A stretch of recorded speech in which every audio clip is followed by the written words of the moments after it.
Hello everyone, this is Master Sergeant Z-Man, and the SCP we're going to be studying today is SCP-004-J, Object Class, Thaumiel. I think that's how you pronounce it. Special Containment Procedures. The entity is currently housed in the Site 08 North Wing Accounts Payable Office from Monday to Friday between the hours of 0800 to 1700 hours local, with 1 hour from 1200 to 1300 hours local spent in the North Cafeteria or transversing from their back to his desk. The entity may occasionally need to use the restroom, take breaks by walking the North Wing corridor, or receive water from the water fountain. In the long term, the entity can be contained by binaural performance reviews indicating that we are pleased, but think the entity is capable of more. And annual rises equivalent to the rate of inflation plus 4 percentage points. The entity may also be enticed to remain in containment by pointing out the low cost of living, easy commute, and quality public parks. Excuse me. Description: SCP-004-J is Stanley Nichols, a certified public accountant, CPA, University of Michigan, 1978, and former chief financial officer for redacted, currently employed by the Foundation. SCP-004-J is roughly 180 centimeters tall and weighs roughly 75 kilograms. Caucasian, thinning brown hair and brown eyes. The entity has been in Foundation containment since July 1991, ostensibly in reply to a job posting. The anomalous properties of the entity manifest after the job was awarded during mandatory psych and low-level administration. The staff are assigned to the task flatly refused to administer amnestics to the entity, claiming that SCP-004-J was a real visionary and that it would be a waste of drugs and a needless CapEx hit. Excuse me.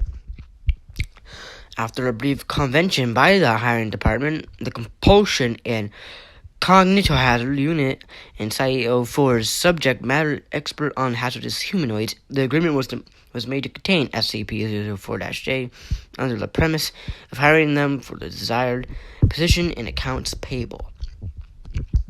SCP-004-J appears to be a very capable accountant and has made commendable efforts in both lowering our annual capital expenditures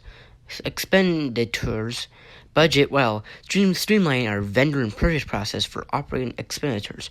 Furthermore, their holistic approach to purchasing and leveraging the growing internationalization of the supply chain has caused a sea change in our view of the synergistic possibilities to create a budget concise deliverable, leading to a paradigm shift of crowdsource.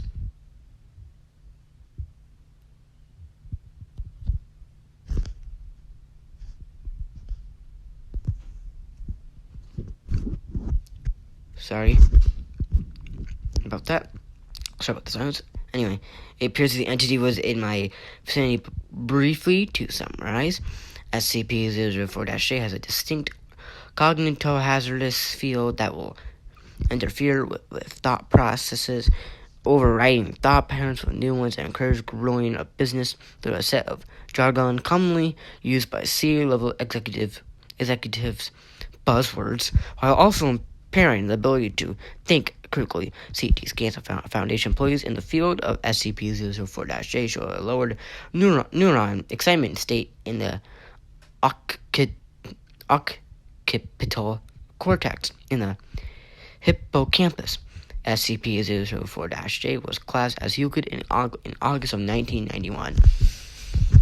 SCP-004-J was reclassified as Thaumiel in October of 1992, following a near total containment breach in August of 1992, caused by structural damage suffered during Hurricane Andrew at site redacted, during which SCP-004-J was exposed to SCP-106, which is classed here and invariably hostile to human life. Rather than panic or hide, SCP-004-J began discussing the importance of residual income and annuities when structuring a quarterly budget. SCP-106 appeared wrapped with attention, materialized a business card, and agreed to join SCP-004-J for a lunch and learn at his soonest convenience. Further testing has shown that the cognitive hazard surrounding SCP-004-J affects not only humanoids but every sentient life form that has been exposed. And furtherance of a hypothesis posed by Doctors McGinley and White, SCP-004-J was stationed outside the containment cell of SCP-682 at a safe distance, but close enough to have the notorious creature in its cognitohazardous field. Audio follows. Audio log 004-JE-682-001.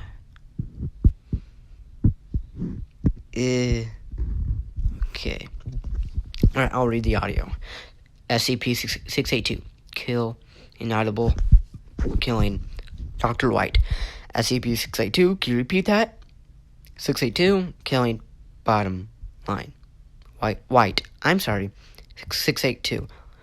Amortization. Buying in this economy. Sucker bet. White. SCP-682. Do you own property here? 682. Synergize assets. Leverage intellectual capital for flagship product. Note from researcher. At this point, 3 common white mice are introduced into SCP-682's containment cell. SCP-682 normally devours prey on sight. 682. A conference call. I sense redundancies.